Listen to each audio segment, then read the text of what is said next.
मैं अपने अपने सभी व्यूअर्स का बहुत बहुत स्वागत करती हूँ आपके अपने ही YouTube channel Durgesh Singh online classes for competitions में। और आज मैं आपके लिए लेकर आई हूँ जॉन गाल्सवर्दी का क्रॉनिकल ऑर्डर। तो शुरू करते हैं। जो इनका बर्थ हुआ है गाल्सवर्दी का, वो 14 अगस्त 1867 में हुआ है। और ये किंगस्टन अपॉन थेम्स नामक थेम्स सरे इंग्लैंड यूके में हुआ था। और इनको ये कहा जाता है कि born with a silver spoon, ये उच्च परिवार में पैदा हुए थे, समृद्ध, इसलिए इनको कहा जाता है born with a silver spoon. अगर एग्जाम में आपसे पूछा जाए कि ऐसा कौन सा राइटर था जो born with a silver spoon था, तो वो आपका आंसर होगा जॉन गाल्सवर्दी। इनकी डेथ, आइए इनकी डेथ के बारे में देखते हैं। इनकी डेथ 31 जनवरी 1933 को हुई थी और ये 65 ईयर की एज में इनकी डेथ हुई थी।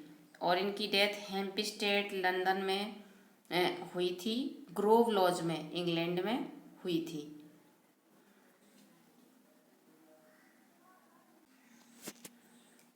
इनका एक पेन नेम था जिससे इन्होंने अपनी कई रचनाएं भी प्रकाशित की। शुरू में इन्होंने अपना यही नाम, इसी नाम से रचनाएं प्रकाशित की थी, जॉन सिंह जॉन, इस नाम से इन्होंने अपनी रचनाएं प्रकाशित की थी। जॉन सिंह जॉन नाम से ही इनका ये पिस्यूडोनिम कहा जाता है। पिस्यूडोनिम अगर आए तो इनका जॉन सिंह जॉन है। अगर ध्यान रखेंगे कि अगर इनका पिस्यूडोनिम पूछा जाए जॉन सिंह जॉन। इनके पेरेंट्स, इनके पिता जॉन गाल्सवर्दी थे जो एक पेशे से लॉयर थे, और इनकी माँ ब्लेंच बेली थी। एजुकेशन, इनकी शिक्षा पहले होरो स्कूल में हुई, बाद में न्यू कॉलेज और फिर ऑक्सफोर्ड से इन्होंने अपनी शिक्षा को पूरा किया। इनकी पत्नी के बारे में अगर पूछा जाए तो इनकी पत्नी का नाम अदा नेमेसिस पियर्सन कूपर था और इनसे इन्होंने 1905 में शादी की थी। ये इनके कजिन की वाइफ थी जिनसे इन्होंने बाद में शादी की थी। वैसे ये क्वेश्चन आपसे पूछा नहीं जाएगा, केवल इनका नाम पूछा जाएगा, तो नाम अदा पियर्सन। ऑक्यूपेशन, इनका जो व्यवसाय था, ये 20th सेंचुरी के इंग्लिश पोइट के नाम से जाने जाते हैं। ये नॉवलिस्ट भी हैं और प्ले राइट भी हैं। अगर इस कुछ क्वेश्चन पूछा जाए कि गाल्सवर्दी किस सेंचुरी से बिलोंग करते हैं, तो ये 20th सेंचुरी के पोइट हैं, नॉवलिस्ट और प्ले राइट हैं। ऑनर, इनको जो सम्मान प्राप्त हुए हैं 1929 में ऑर्डर ऑफ मेरिट प्राप्त हुआ था जॉन गाल्सवर्दी को, जिसके कारण ये अपने नाम के आगे OM यानी ऑर्डर ऑफ मेरिट लिख सकते थे।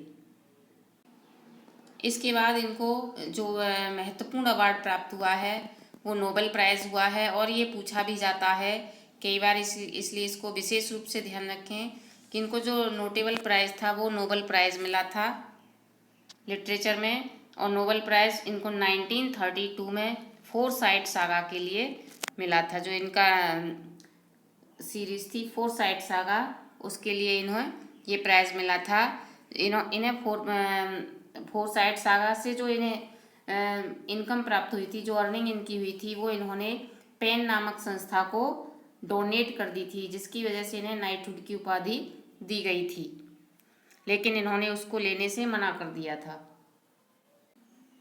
इन्होंने अपने लिटरेरी करियर की शुरुआत एक शॉर्ट स्टोरी का कलेक्शन था फ्रॉम द फोर विंड्स, जो असफल रहा था, उससे शुरू की थी, जिसे इन्होंने स्वयं अपना पहला पाप कहकर पुकारा था। अगर ये प्रश्न पूछा जाता है कि गाल्सवर्दी ने अपने किस वर्क को अपना पहला पाप कहा है, तो वो है फ्रॉम द फोर विंड्स, क्योंकि ये असफल रहा था, published under the pen name, और इसे इन्होंने अपने pen name John Singh John नाम से पब्लिश कराया था।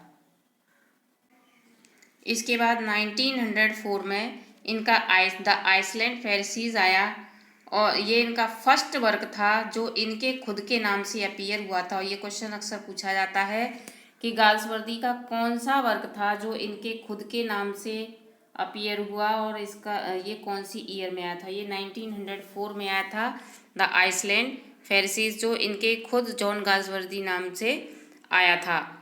और तब से इन्होंने अपने pen name John Singh John को गुड बाई कह दिया था और अपने नाम से ही अपनी रचनाएं प्रकाशित कराने लगे थे।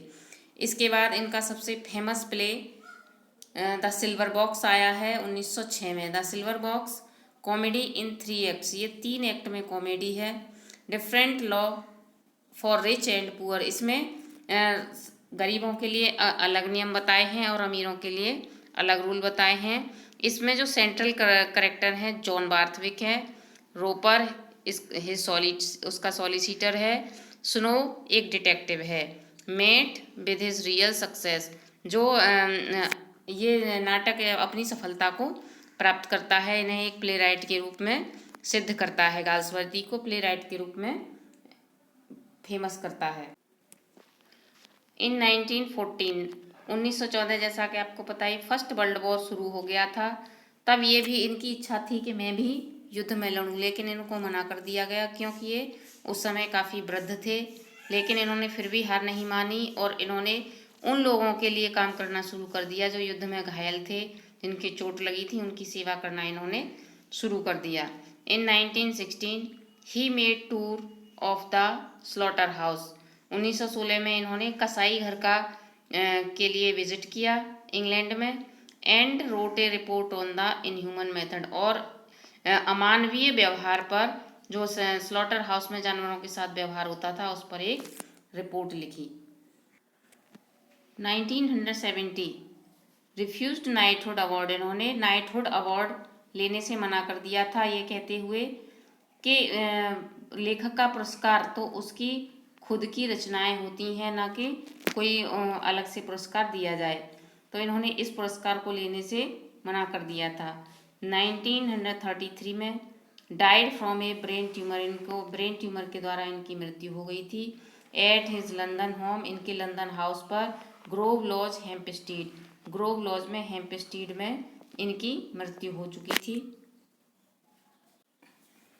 अब आइए देखते हैं यहाँ के इनके जो प्रमुख काम थे, इन्होंने क्या क्या काम किए थे। इन्होंने जो प्ले लिखे थे वो प्रॉब्लम प्ले हैं। अगर क्वेश्चन पूछा जाए कि इनके गाल्सवर्दी के नाटक की थीम क्या है, तो ये हैं प्रॉब्लम प्ले राइटर हैं। इन्होंने लगभग 30 प्लेज लिखे हैं, जिनको 5 ग्रुप में डिवाइड कर दिया गया है।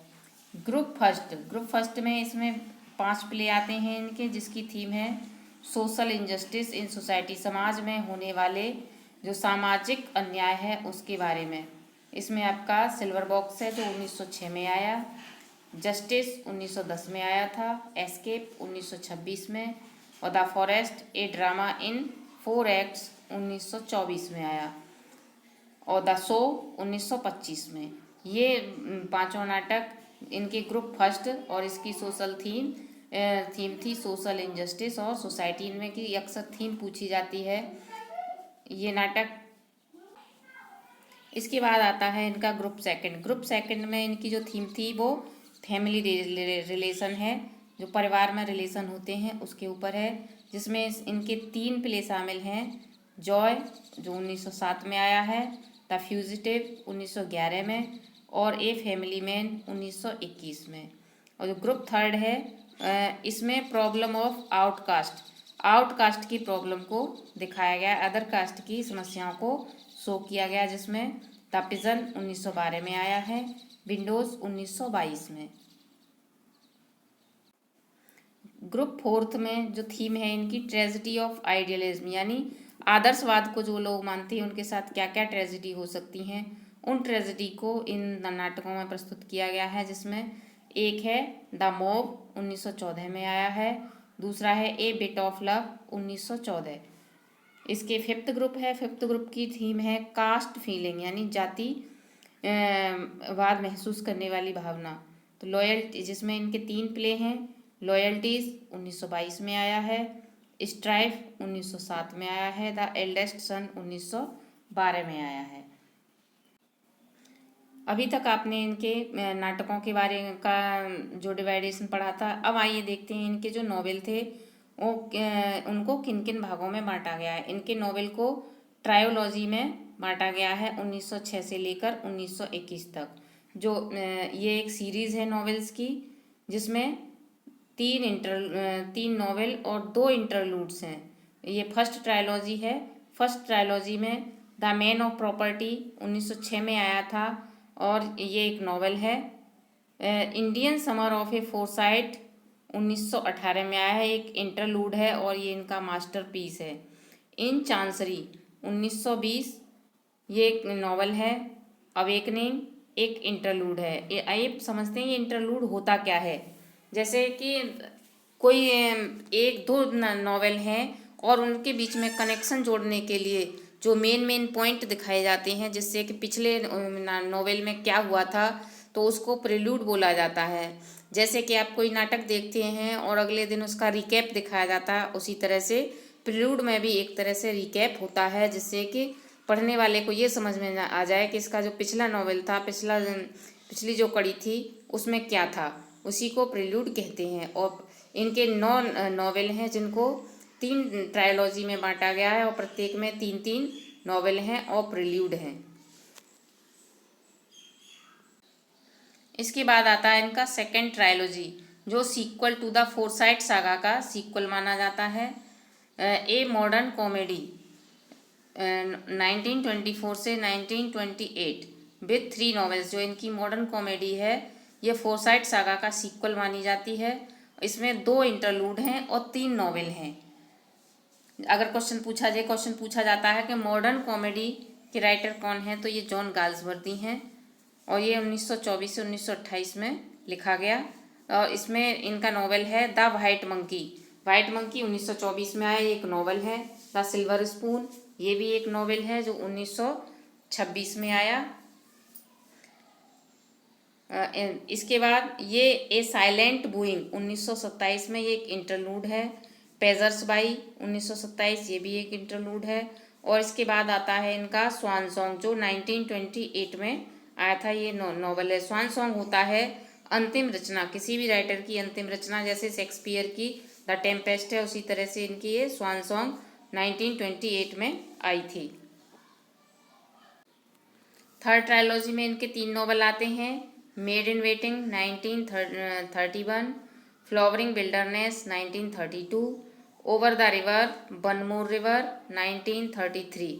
इस तरह से इनके 9 नॉवेल को 3 ट्रायलॉजी में बांटा गया है और प्रत्येक ट्रायलॉजी में 3 नॉवेल हैं। आपसे इन नॉवेल्स की डेट पूछी जाएगी। अब हम पढ़ते हैं कि जो गाल्सवर्दी पर इम्पोर्टेंट क्वेश्चन बनते हैं, जो अक्सर पूछे जाते हैं, उनको भी एक नज़र में पढ़ लेते हैं। Galsworthy's tragedy are called. जो गाल्सवर्दी की ट्रेजेडी हैं उनको बुलाया जाता है किस नाम से? सोशल ट्रेजेडीज के नाम से जाना जाता है। Coxon is a character. जो कॉक्सन नाम का करेक्टर है ये जस्टिस में है और जस्टिस एक प्रॉब्लम प्ले है। John Galsworthy's ideas on drama are found. ये कई बार पूछा गया प्रश्न है कि जॉन गाल्सवर्दी के ड्रामा पर आइडियाज़ किस में पाए जाते हैं, तो वो है द इन ऑफ ट्रांक्विलिटी। ये एक ऐसे का कलेक्शन है और जो 1912 में आया था। What kind of play did Galsworthy right. Galsworthy ने किस प्रकार के प्ले लिखे हैं? क्योंकि ये एक रिच परिवार में पैदा हुए थे, लेकिन उन्होंने मध्यम वर्गीय और निम्न वर्ग के लोगों की समस्याओं को अच्छी तरह से समझा और उनकी समस्याओं को अपने नाटकों में सजीव करके उतारा और उनको न्याय दिलाने की कोशिश की। इसलिए इनके जितने भी प्ले हैं वो प्रॉब्लम प्ले के नाम से जाने जाते हैं। As a dramatist John Galsworthy belongs to the realist tradition of Jones and Pinero. जो जॉन गाल्सवर्दी बिलोंग करते हैं रियलिस्ट ट्रेडिशन में जॉन और पिनरो की शाखा को। Henry Arthur Jones and Edward Pinero इनका पूरा नाम है। John Galsworthy's first novelty Jocelyn 1898 में आया था। नॉवेलिटी एक नॉवेल से थोड़ा छोटा होता है, इसलिए इसको नॉवेलिटी बोला जाता है। तो ये नॉवेल से थोड़ा छोटा फॉर्म में था, इसलिए इसको नॉवेलिटी कहा गया और 1898 में ये आया था। अब बात करते हैं एज और एरा की, कि जो इनका जो एज है, किस एज में के ये पोइट हैं, तो ये बिलोंग करते हैं 20th सेंचुरी को। Was an English novelist. ये एक इंग्लिश नॉवलिस्ट और प्ले राइट हैं। और मॉडर्न एज, ये मॉडर्न एज से संबंधित हैं और मॉडर्न एज की ड्यूरेशन है 1901 से 1945 तक मानी जाती है। उस समय किंग एडवर्ड का शासन था, इसलिए इसको एडवर्डियन पीरियड कहा जाता है और इनका शासन 1901 से 1914 तक चला था। तो ये मॉडर्न पोइट की श्रेणी में आते हैं। इसी के साथ हमारी ये वीडियो समाप्त होती है। मैं सभी से अनुरोध करूँगी कि जो भी इसकी तैयारी कर रहे हैं वो इस नोट्स ज़रूर बना लें। नोट्स आपको पढ़ने में बहुत मदद करते हैं, इसलिए नोट्स ज़रूर बना के रखें।